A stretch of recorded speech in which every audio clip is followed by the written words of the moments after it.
Hey my dear students, मेरा नाम है डॉक्टर योगेशा और मुझे डिफ़िकल्ट सब्जेक्ट आसान तरीके से समझाना अच्छा लगता है। आज हम देखने जाने वाले हैं हमारे सेकंड बीएमएस का स्वस्थ सब्जेक्ट का चैप्टर जिसका नाम है आरएनटीसीपी, जिसका फुल फॉर्म हुआ revised national tuberculosis control programme. अब जिसके नाम में ही रिवाइज्ड है, इसका मतलब इसके पहले भी कुछ आया होगा, तो वही हम देखते हैं हिस्ट्री में। तो 1962 में ये आया था, या इस प्रोग्राम की शुरुआत हुई थी एनटीपी के नाम से। एनटीपी मतलब क्या? नेशनल ट्यूबरकुलोसिस प्रोग्राम, या इसको एनटीसीपी भी कहते हैं। सी मानी यहाँ पे आएगा कंट्रोल। ओके, तो फिर बाद में जब रिवाइज होके आया वो आया 1992 में आरएनटीसीपी के नाम से, जिसका फुल फॉर्म अभी हमने देखा ही है। तो जैसे कि रिवाइज हुआ, इसका मतलब जो पहले इसके आया था वो फेल हुआ। अब वो फेल किस वजह से हुआ? ये एनटीपी जो है वो फेल किस वजह से हुआ? पहली बात तो थी इनएडिक्वेट फंडिंग। अब जैसे कि हम सबको पता है, कोई भी चीज़ या कोई भी काम हमें करना हो, या छोटा सा इवेंट भी करना हो, कुछ भी करना हो, तो उसके लिए लगते हैं भैया पैसे। अगर पैसे नहीं है तो यहाँ पे भी पैसे नहीं थे, तो इस वजह से ये प्रोग्राम फेल हो गया। अभी जो है हमें वर्ल्ड बैंक जो है पैसा देती है, जिसका हमारे ऊपर बहुत ज़्यादा कर्जा भी है। खैर वो अलग बात है, लेकिन इंडिया के लिए ये बैंक हमें हमेशा मदद करती है। दूसरा रीज़न फेल होने का था वो over reliance on X-ray for diagnosis, क्योंकि एक्सरे ही सिर्फ डायग्नोस नहीं कर पाएगा यहाँ पे, इसलिए बाकी चीज़ें भी हमें जो है ब्लड टेस्ट भी वहाँ पे भी कोरिलेट करके वहाँ पे देखनी पड़ेगी। तो इसकी वजह से जो है सही से डायग्नोस नहीं कर पाते थे और फिर फेल्यूर। तीसरी चीज़ थी frequent interrupted supplies of drugs, क्योंकि अगर हम ट्रीट कर रहे हैं ड्रग्स से, वो अगर सही से वहाँ पे नहीं मिलेंगे तो जाहिर सी बात है कि डिसीज़ और ज़्यादा वहाँ पे प्रोग्रेस होता जाएगा। नेक्स्ट है लो रेट्स ऑफ ट्रीटमेंट कंप्लीशन। मानो आपको दवाइयाँ मिल भी गई, लेकिन पेशेंट खुद उसको पूरा करता ही नहीं था, और ये भी वजह बन जाती है इसके फेल्यूर की। खैर ये कुछ चीज़ें थी। अब हम आते हैं आरएनटीसीपी पे, जिसका ऑब्जेक्टिव है कुछ ऐसा रखा था उन्होंने कि क्योर रेट था उनका 85% थ्रू डॉट्स। ये डॉट्स जो है ये आरएनटीसीपी में जो है एक नई चीज़ लॉन्च की गई, वो क्या है हम अभी देखते ही हैं। और डिटेक्ट रेट था 70%, मतलब देखो डिटेक्ट से ज़्यादा इनका फोकस था क्यूर पे। नेक्स्ट जो अब हम आते हैं, ये जो प्रोग्राम चला आरएनटीसीपी वो 2 फेज़ में चला। फेज़ 1 पहले हम देखते हैं। जो फेज़ 1 चली वो चली 1993 से लेके 2005 तक। अभी जो फेज़ 1 चली, जो अभी हमने डॉट्स देखा, वो ये फेज़ 1 में डॉट स्ट्रेटेजी आ गई। ये डॉट स्ट्रेटेजी है क्या? इसका फुल फॉर्म है directly observed treatment short course. मतलब इसमें क्या करना है, उस पेशेंट को बोलना है बैठ मेरे सामने ही जो है टैबलेट निकल ले और फिर ही तू जा। हाँ बिल्कुल ऐसे ही इसमें करना है। क्यों ऐसा करना है? क्योंकि ये जो टैबलेट इतनी कड़वी होती है कसम से, तो पेशेंट क्या करता है, कई बार फेंक देता है, नहीं खाता या फिर टाल देता है, और वो ऐसा करेगा तो फिर फेल्यूर आ जाएगा ये प्रोग्राम करने में। इसीलिए जो भी पीएससी में जो वर्कर्स रहते हैं, मल्टीपर्पज़ वर्कर्स या आशा या फिर नर्सेस, वो ये काम करती है कि उस पेशेंट के सामने उसको टैबलेट लेने के लिए बोल देती है, और ये बहुत कारीगर जो है चीज़ साबित हुई है। नेक्स्ट आता है पॉलिटिकल विल, क्योंकि देखो जिस भी चीज़ को राजाशय होता है वो चीज़ कहीं ना कहीं आगे बढ़ ही जाती है। अब राजाशय मतलब क्या है यहाँ पे? Political will. अब जैसे हमारे यहाँ पे इंडिया में 24 मार्च जो है टीबी डे जो है मनाया जाता है, वो अवेयरनेस है। और हाँ, अभी हम देखते हैं कि हमारे योगा डे को बहुत ज़्यादा हाइप है। क्यों? क्योंकि मोदी जी सपोर्ट करते हैं। बिल्कुल उसी तरीके से पॉलिटिकल विल जब होती है तो चांसेस ज़्यादा रहता है कि आपका प्रोग्राम या आपका काम अच्छे से हो जाए। नेक्स्ट है क्वालिटी माइक्रोस्कोप। इन्होंने कंपोनेंट रखा क्वालिटी, मतलब अच्छे से अगर आप वहाँ पे डायग्नोस कर पाओगे तो आप अच्छे से उसको ट्रीटमेंट भी दे पाओगे, इसलिए ये यहाँ पे लाए गए थे। ड्रग अवेलेबिलिटी, उस पेशेंट को ड्रग अवेलेबल कराओ या फिर अपने सेंटर्स में जो है ड्रग अवेलेबल वहाँ पे कराना है। डॉट्स मतलब अभी हम अपन ने देखा। और सिस्टमैटिक मॉनिटरिंग एंड अकाउंटेबिलिटी, मतलब उस पेशेंट को भी अकाउंटेबल बनाना, और जो भी हम उस पेशेंट पे जो है निगरानी रखना कि वो समय से अपनी दवाइयाँ ले रहा है या नहीं ले रहा है, या फिर उसके सिम्टम्स में कितनी सुधार हो रही है। तो ये थी अपनी फ़ेज़ 1। फ़ेज़ 2 जो है इस तरीके से आ रही है। हमारी फ़ेज़ 2 जो आई वो आई 2006 से लेके 2011 तक। अब जैसे फ़ेज़ 1 में हमने ये देखी स्ट्रैटेजिक डॉट स्ट्रैटेजी आई थी। अब फ़ेज़ 2 में जो स्ट्रैटेजी लाई उन्होंने लाई स्टॉप टीबी स्ट्रैटेजी, जो कि WHO ने बोली गई थी और इस प्रोग्राम ने वो जो है अडाप्ट कर ली। अब इसमें कंपोनेंट क्या थे? डॉट्स जो अभी हमने फ़ेज़ 1 में देखी थी उसका ही एक्सपेंशन हो गया और उसमें इन्हांसमेंट हो गया। एड्रेस किया गया कि टीबी और HIV पेशेंट में कोऑर्डिनेशन है क्या, या फिर मल्टी ड्रग रेजिस्टेंट टीबी तो वहाँ पे नहीं है। स्ट्रेंथनिंग हेल्थ सिस्टम, जो हमारे जैसे हेल्थ केयर सिस्टम है जिसमें डॉक्टर, नर्सेस, फिर लैब टेक्नीशियन, फार्मेसी, इन सबको ट्रेन करना, ये सारी चीज़ें यहाँ पे आती है। और PSC जैसी चीज़ें और ज़्यादा बढ़ाना। एंगेजिंग ऑल केयर प्रोवाइडर्स, मतलब जो प्राइवेट सेक्टर्स के जो हॉस्पिटल होता है या फिर जो प्राइवेट लेवल पे क्लिनिक के लेवल पे काम करते हैं लोग, इनको भी इसमें जो है इंक्लूड करना ताकि कोई भी पेशेंट छूटे ना। Empowering patients and communities, patient को भी बोलना कि हाँ चलो कोई बात नहीं, तुम ये ले लो टैबलेट, तुम ठीक हो जाओगे। कम्युनिटीज़ को भी जो है एम्पावर करना, ये सारी चीज़ें यहाँ पे आती हैं। नेक्स्ट जो चीज़ है एनेबलिंग एंड प्रोमोटिंग रिसर्च। इसमें क्या आता है कि मतलब देखो कोई भी चीज़ अगर हम रिसर्च करते हैं तो हमें नई चीज़ें कई बार पता लगती है और ऐसी चीज़ हमें कभी कभी पता लगती है कि जिससे हम इस चीज़ को जो है ओवरकम कर सकें। तो इसीलिए डायग्नोसिस के लिए हो या फिर ट्रीटमेंट के लिए हो या वैक्सीन के लिए हो, रिसर्च को जो है हमने वहाँ पे ज़्यादा से ज़्यादा बढ़ावा यहाँ पे दिया जा रहा था। फिर ये 2 फेजेस हो गई। इसके बाद जो आया या फिर जो आई वो 2 चीज़ें आई और वो थी नेशनल स्ट्रेटेजिक प्लान। अभी तक हमने फेजेस देखी जो कंटिन्यूस चल रही थी। 1993 से लेके 2005 तक चली फ़ेज़ 1, तो वही फ़ेज़ 2 चली 2006 से लेके 2011 तक।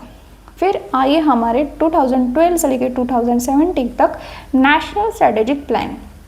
अभी इस स्ट्रैटेजिक प्लान में इन्होंने क्या एम रखा, जैसे फ़ेज़ 1 में रखा था डॉट स्ट्रैटेजी, फ़ेज़ 2 में रखा था स्टॉप टीबी स्ट्रैटेजी, तो नेशनल स्ट्रैटेजिक प्लान में रखा इन्होंने स्ट्रैटेजी एंड टीबी स्ट्रैटेजी, मतलब हमको भारत जो है मुक्त करना है।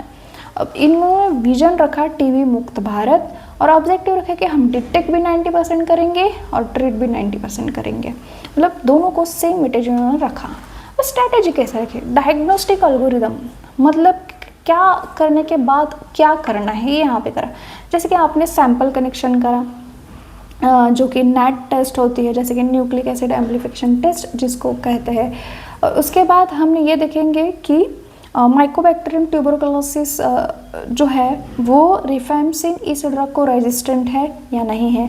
अगर रेजिस्टेंट नहीं है तो हम उसको फर्स्ट लाइन ट्रीटमेंट देंगे और अगर रेजिस्टेंट है तो हम उसको सेकंड लाइन ट्रीटमेंट देंगे।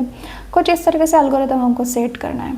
फिर पेशेंट फ्रेंडली ट्रीटमेंट हमको यहाँ पे देनी है जिसको हम AK-24 जैसी ट्रीटमेंट जो है कहते हैं। ये अभी हम आगे देखने वाले हैं नेक्स्ट में। मतलब पेशेंट फ्रेंडली मतलब पेशेंट को वो ज़्यादा कड़वी भी ना लगे और पेशेंट ज़्यादा भूले भी ना, ये सारी चीज़ें यहाँ पे हमें करनी है।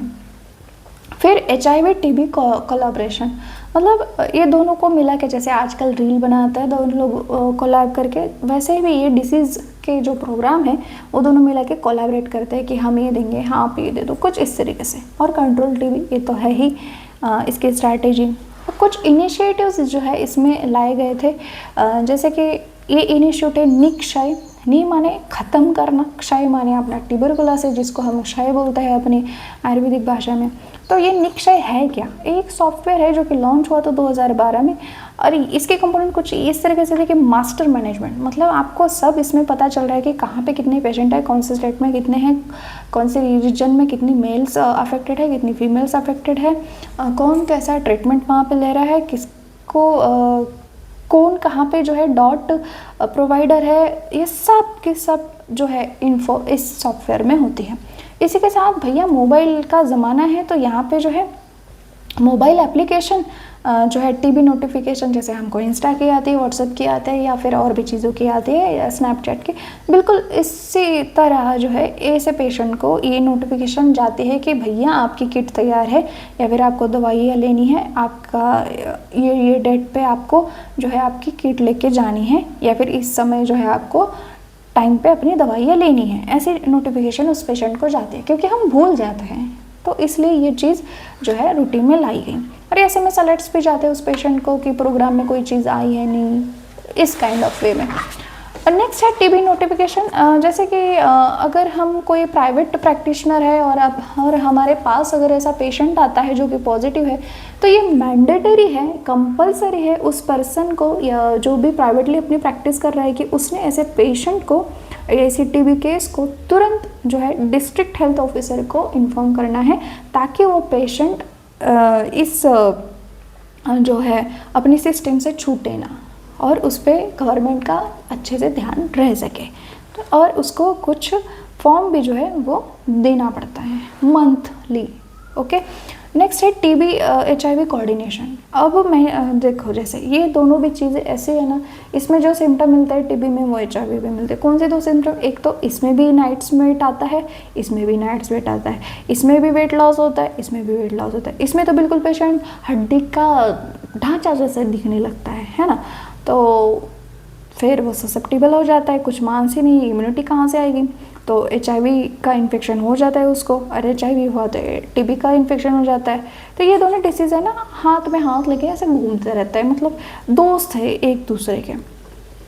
तो इसमें क्या करना है, कोऑर्डिनेशन में क्या करना है, इंटीग्रेटेड काउंसलिंग करना है। इंटीग्रेटेड मतलब मिला के, जैसे कि अगर TB सेंटर पे पेशेंट आया TB का, तो उसकी HIV की टेस्ट करनी है, और HIV के सेंटर पे HIV का पेशेंट आया तो उसकी TB की जांच करनी है। और अगर हम पाते हैं कि इस HIV के पेशेंट में TB दिख रहा है, तो फिर उसको TB HIV पैकेज देते हैं, मतलब दोनों डिसीज़ की जो है ट्रीटमेंट उसको दी जाती है। और आइसोनियाजिड प्रोफाइलिक्स थेरेपी यहाँ पे उस पेशेंट को दी जाती है। तो ये कुछ इस तरीके से कोऑर्डिनेशन था। ये नेशनल स्ट्रेटेजिक प्लान के ये सारे इनिशिएटिव्स थे। ये कुछ नई चीज़ें जो है यहाँ पे लाई गई थी गवर्नमेंट के द्वारा, जो कि कारगर साबित हो रही है। फिर नेशनल स्ट्रेटेजिक प्लान आया 2018 से लेकर 2025 तक, ये दूसरा नेशनल स्ट्रेटेजिक प्लान है। तो इसका विजन क्या था? हर एक ने भैया अपना विजन रखा है पूरी तरीके से, ठीक है। अब यहाँ पे इन्होंने विजन रखा TB free India with 0 deaths, मतलब डेट्स होने नहीं देंगे और TB फ्री इंडिया भी करेंगे। पहले भी था TB फ्री इंडिया, बट यहाँ पे इन्होंने ऐड ऑन करा कि हम डेथ ही नहीं होने देंगे डिसीज़ की वजह से, या फिर इसकी वजह से पुअर्टी जो आ रही है इसकी वजह से। तब इनका ऑब्जेक्टिव क्या था कि हम 80% रिडक्शन करेंगे इस केस देखने में, मतलब और 90% रिडक्शन हम करेंगे इसकी वजह से मृत्यु जो हो रही है उसको टालने में। ये इन्होंने कुछ ऐसे एम रखे, ऑब्जेक्टिव रखे, और इनकी स्ट्रैटेजी थी DTPB, मतलब डिटेक्ट करो, ट्रीट करो, प्रिवेंट करो और कैपेसिटी बिल्ड करो, DTPB। ओके, फिर अभी जो रिसेंटली 2020 में आया NTEP, national tuberculosis eliminate programme. तो इनका एलिमिनेशन प्रोग्राम, इनका एम क्या था?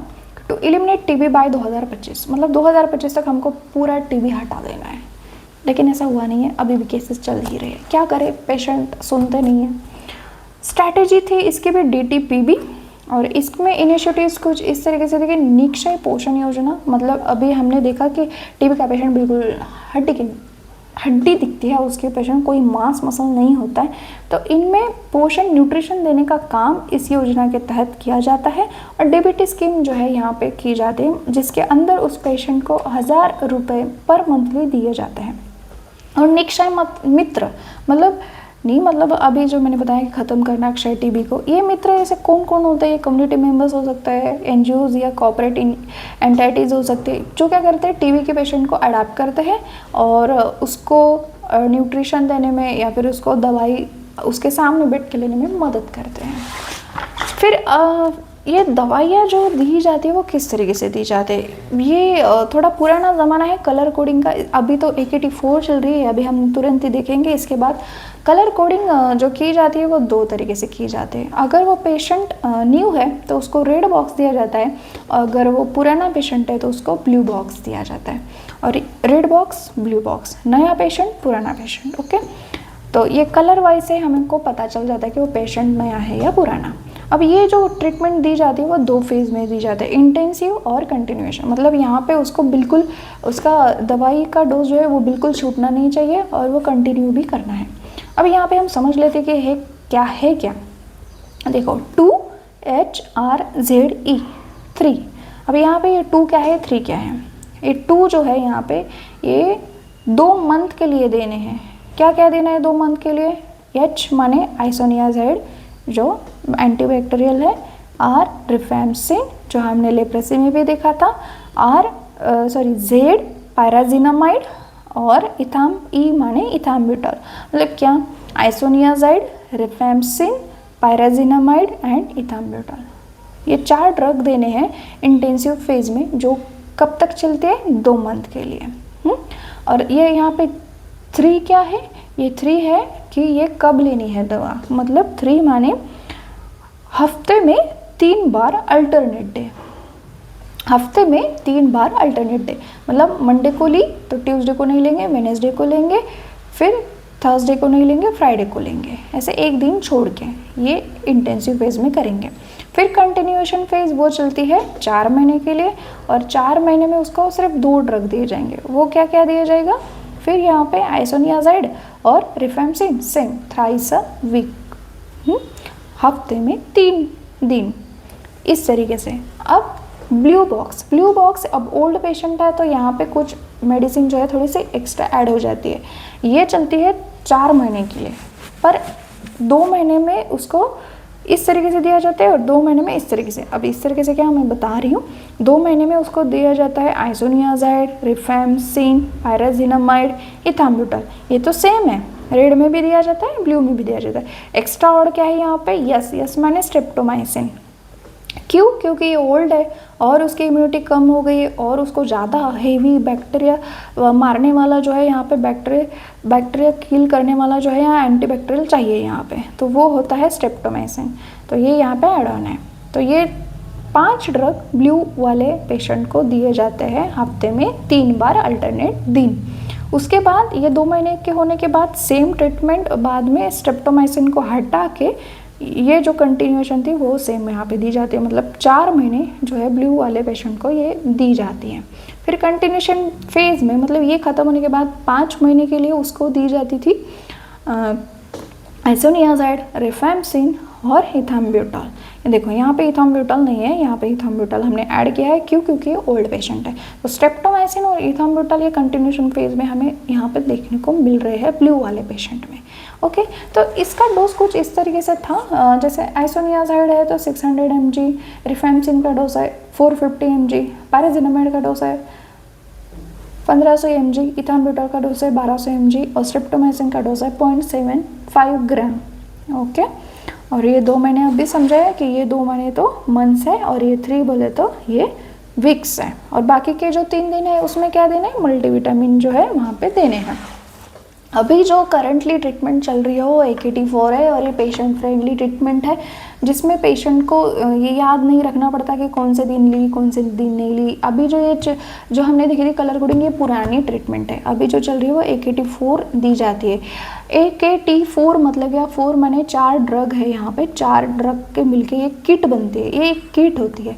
अब AKT का long form anti Koch's treatment. अब TB को हम कॉक्स भी बोलते हैं, इसलिए anti Koch's therapy 4 drug regimen, यहाँ पे लिखा ही है 4 ड्रग है इसलिए 4 ड्रग रेजिमेन।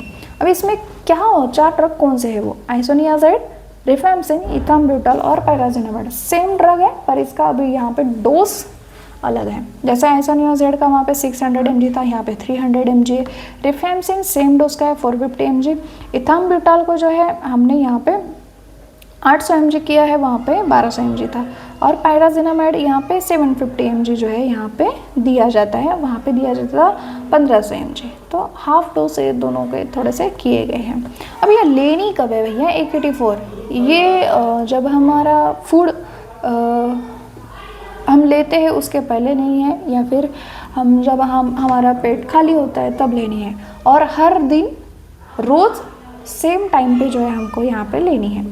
कब तक लेनी है? 6 से लेके 9 मंथ तक जो है हमें ये ट्रीटमेंट वहाँ पे लेनी है। अब क्या नहीं करना है, इस जो ये टैबलेट है उसको क्रश नहीं करना है, या फिर उसको चबाना नहीं है, या ब्रेक नहीं करना है, और अल्कोहल नहीं लेना है, क्योंकि अल्कोहल के साथ ये अल्टर हो जाता है, फिर वो काम नहीं करती और साइड इफ़ेक्ट भी वहाँ पे आ सकता है। इसका साइड इफेक्ट क्या होता है, शुरू में रेड या ऑरेंज यूरिन वहाँ पे हमको देखने को मिलती हैं, और गैस्ट्रोइंटेस्टाइन इफेक्ट, नोशिया, ऐसी चीज़ें हमको देखने को मिलती है।